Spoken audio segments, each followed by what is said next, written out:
អរគុណណាស់យើងទៅកីឡាអន្តរជាតិបាទទៅប្រទេសទូគីបាទគឺសម្ដែងការបអសាទរទៅដល់ក្លឹប Galatasaray របស់ប្រទេសទូគីលោកទទួលបានជើងឯកនៅក្នុងរដូវកាលថ្មីជាបន្តទៀតអ្នកចាំទីសញ្ជាតិអ៊ុយរេហ្គាយ Fernando Mosera បាទគឺទាត់ពេលនឹងទីឲ្យក្លឹប Galatasaray យកឈ្នះក្រុម Kayserispor ក្នុងលទ្ធផល 3-0 ទទួលបានជើងឯកលីកកំពូលរបស់ប្រទេសទូគីជាលើកទី25ដងក្នុងប្រវត្តិសាស្ត្ររបស់ក្លឹបខណៈពេល Fernando លេងឲ្យក្លឹប Galatasaray រយៈពេល14រដូវកាល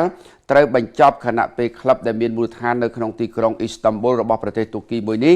គេចាត់ទុកថាជាក្លឹបទទួលបានជោគជ័យច្រើនជាងគេមាន8ពិន្ទុនាំមុខក្រុមលេខ2នៅសល់2ប្រកួតទៀតខណៈពេល Fernando លេងបានរហូតដល់ទៅ500ប្រកួតឲ្យក្លឹប Galatasaray នៅក្នុងនោះផងដែរបាទឃើញថាបាទក្លឹបនេះបាទគឺមាន89ពិន្ទុបាទខណៈពេល Fenerbahce បាទគឺបាន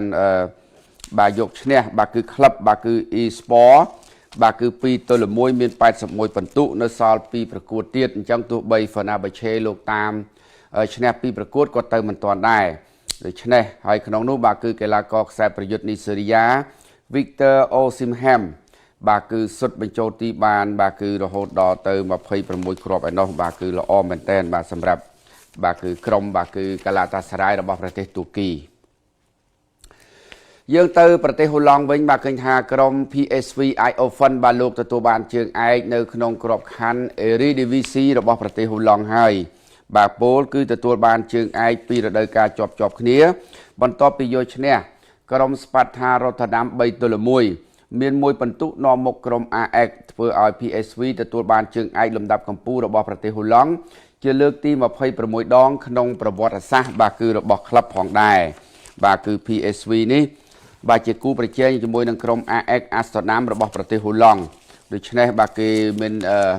សប្បាយចិត្តណាស់បាទគឺអ្នកគ្រប់គ្រងបាទយ៉ាងច្រើនចូលរួមធ្វើពិធីឆ្លងយ៉ាងសប្បាយរីករាយមានន័យថានៅក្នុង Premier League Liverpool បាទនៅ La Liga របស់អេស្ប៉ាញគឺ Barcelona បាទគឺនៅអាល្លឺម៉ង់បាទគឺ Bayern Munich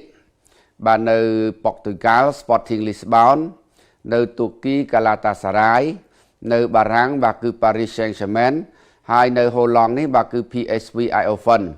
ចំណែកនៅស៊េរី A របស់ប្រទេសអ៊ីតាលីកំពុងតែប្រទាញប្រទង់គ្នាបាទដើម្បីដណ្ដើមយកជើងឯកបាទបន្ទាប់ពីបរាជ័យបាទគឺក្រោមស្នាដៃ PSV បាទលោកគ្រូរបស់ក្រុម AEK Amsterdam បាទគឺបានប្រកាសលាឈប់បាទពីតួនាទី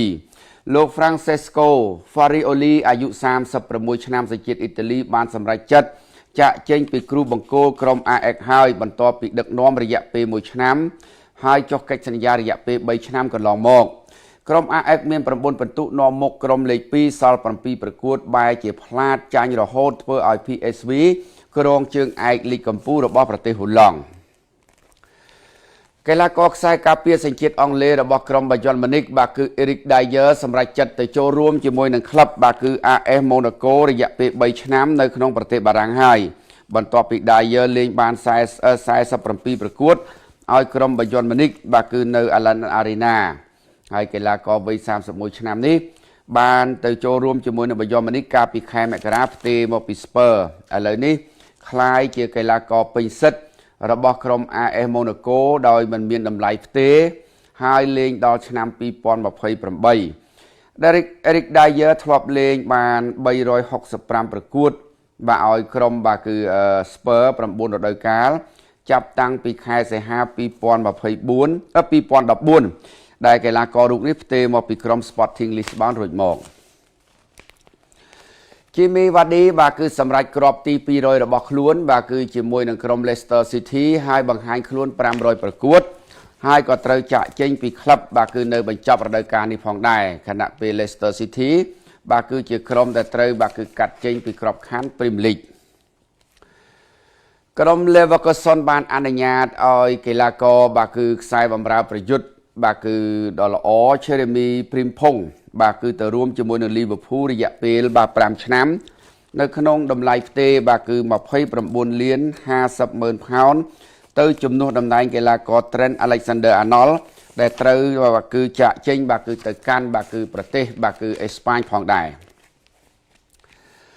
ការពីម្សិលមិញខ្ញុំបានបង្ហាញជូនបាទគឺអត្តពលិកកីឡាករកីឡាការិនីគ្រប់វិញ្ញាសាដែលទទួលបានចំណូលខ្ពស់បាទគឺរបស់បាទទស្សនាបតី Ford នៅថ្ងៃនេះខ្ញុំបាទសូមបង្ហាញជូនកីឡាករបាល់ទាត់នៅលើផែនដីចំនួន8នាក់ដែលមានតម្លៃបាទគឺខ្លួនរកចំណូលបានក្រៅពីបាទទាត់បាល់បាទគាត់បានផ្សាយពាណិជ្ជកម្មឲ្យផលិតផលផ្សេងៗហ្នឹងគឺខ្ពស់តែម្ដងទី1ដែលបានច្រើនជាងគេគឺរ៉ូណាល់ដូនេះឈរនៅលើគេតែម្ដងបាទគឺច្រើនណាស់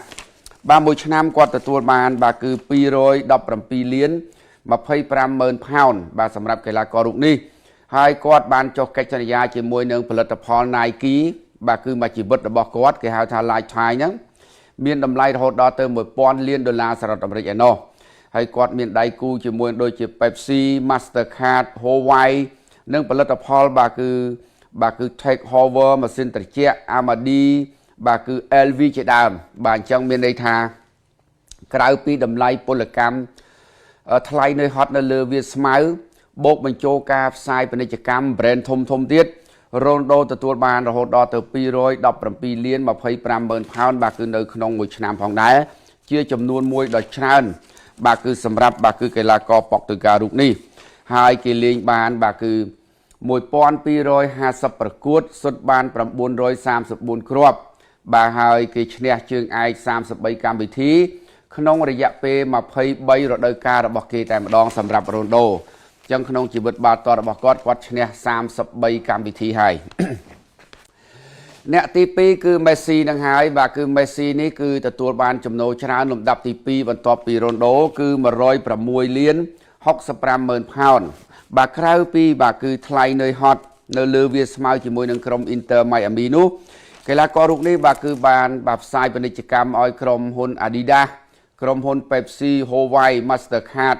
ជាពិសេសបាទគឺក្រុម Inter Miami ដែលជួលគាត់ហ៊ានទិញទៅនេះគឺដោយសារក្រុមហ៊ុន Apple បាទគឺផលិតផលបាទគឺទូរស័ព្ទផលិតផលធំរបស់អាមេរិកនឹងហើយបាទគឺជួលគាត់បាទគឺទៅលេងឲ្យក្រុមបាទគឺ Inter Miami នៅសហរដ្ឋអាមេរិកអ្នកទី3 Karim Benzema កីឡាករបារាំងបាទកីឡាករបារាំងនេះទទួលបាន82លាន16ម៉ឺនផោនបាទសម្រាប់បាទគឺគេសុទ្ធបាន48គ្រាប់លេងបាទគឺ54ប្រកួតបាទគឺឲ្យក្លឹប Al Ittihad ហើយក៏ធ្លាប់ឈ្នះជើងឯកដូចជា Champions League 5 ដង La Liga 4 ដង Copa del Rey 3 ដង Club World Cup ចំនួន5ដងផងដែរអញ្ចឹងគាត់ស្ថិតនៅចំណាត់ថ្នាក់ទី3បាទក្រៅពីថ្លៃនៅហត់នៅលើវាស្មៅហ្នឹងគឺមានក្រុមហ៊ុនធំបាទដែល sponsor តែម្ដងទី4គឺ Kylian Mbappé ដែលកំពុងតែលេងឲ្យក្រុម Real Madrid ហ្នឹងគឺគាត់ជាប់ចំណាត់ថ្នាក់ទី4ដែលមានចំណូលបាទគឺក្រៅពីថ្លៃនៅហត់បាទគាត់ផ្សារភ្ជាប់ជាមួយនឹងផ្សាយពាណិជ្ជកម្មដូចជា Nike EA Sport Holland Dior បាទសិតតែក្រុមហ៊ុនយក្សធំគាត់ទទួលបាន71លាន10ម៉ឺនផោនបាទសម្រាប់បាទ Kylian Mbappé អ្នកទី5គឺ Neymar ធ្លាក់ទៅទី5វិញហើយបាទគឺសម្រាប់បាទគឺដៃគូឧបត្ថម្ភបាទក្រៅពីលើទីលានវាស្មៅនោះគេទទួលបានបាទគឺ60លានបាទគឺ40000បាទគឺផោនសម្រាប់កីឡាកររូបនេះហើយបច្ចុប្បន្នគាត់ទទួលបាន135,000ផោនពីក្រុម Santos ហើយមានក្រុមហ៊ុនធំជាច្រើនបាទគឺបានឧបត្ថម្ភគាត់នៅលើសម្លៀកបំពាក់និង brand ផ្សេងទី6 Erling Haaland បាទគឺគាត់ជាប់លំដាប់ទី6បាទកីឡាករដែលរកចំណូលបានខ្ពស់បាទគឺ48លាន98ម៉ឺនផោនសម្រាប់កីឡាកររូបនេះបាទក៏ជាប់បាទគឺជាមួយនឹងដៃគូឧបត្ថម្ភដូចជា Nike បាទគឺសិតតែក្រុមហ៊ុនផលិតផលល្បីរបស់ពិភពលោកទី7 Vinicius Junior បាទជាប់ទី7កំពុងតែលេងឲ្យក្រុម Real Madrid ហ្នឹងបាទគឺទទួលបាន43លាន45ម៉ឺនផោនហើយក្នុងនោះគាត់ទទួលបានថ្លៃនៅហត់នៅលើវាស្មៅបាទត្រឹមតែ25លាន27ម៉ឺនផោននៅក្នុងមួយឆ្នាំទេប៉ុន្តែគាត់ទទួលថ្លៃបាទគឺផ្សាយពាណិជ្ជកម្មបាទល្បីបាទគឺហើយកីឡាកររូបនេះបើសិនបើក្លឹបណាទិញផ្ដាច់កិច្ចសន្យាត្រូវចំណាយរហូតដល់ទៅ830លានបាទគឺផោនតែម្ដងចុងក្រោយគេកីឡាករអន្តរជាតិសេនីហ្គាល់បាទកីឡាករដែលប្រកបអាជីពបាទគឺនៅជាមួយនឹងរ៉ូណាល់ដូបាទគឺ Sadio Mane បាទគឺ42លាន66ម៉ឺនផោនសម្រាប់កីឡាករសេនីហ្គាល់រូបនេះបាទហើយគាត់ទទួលបាន65ម៉ឺនផោននៅក្នុងមួយអាទិត្យ ជាមួយនឹងក្លឹបអាណាសឺបាទអតីតកីឡាករខ្សែបម្រើស្លាបរបស់ក្រុម Southampton និង Liverpool បាទហើយ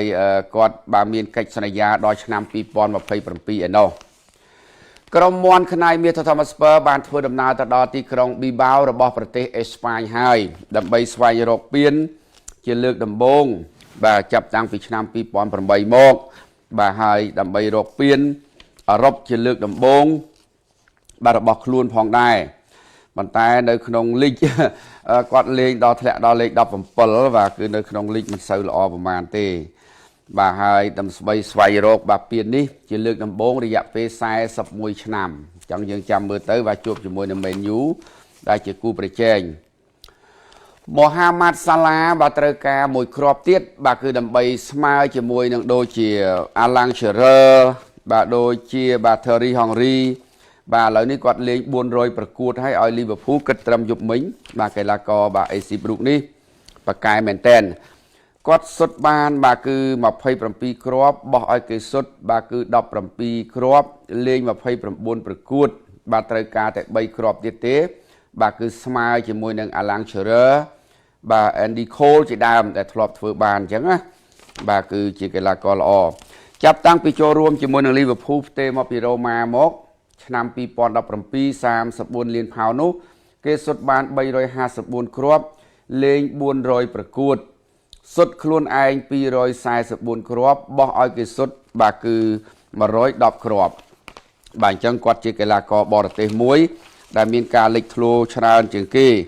ហើយក៏មានកីឡាករល្បីៗជាច្រើនដែរដូចជា Messi អីគាត់ធ្លាប់ធ្វើបានឲ្យបាសាដល់តែ50គ្រាប់អីហ៎កាលពីគាត់លេងនៅក្នុងក្របខ័ណ្ឌ La Liga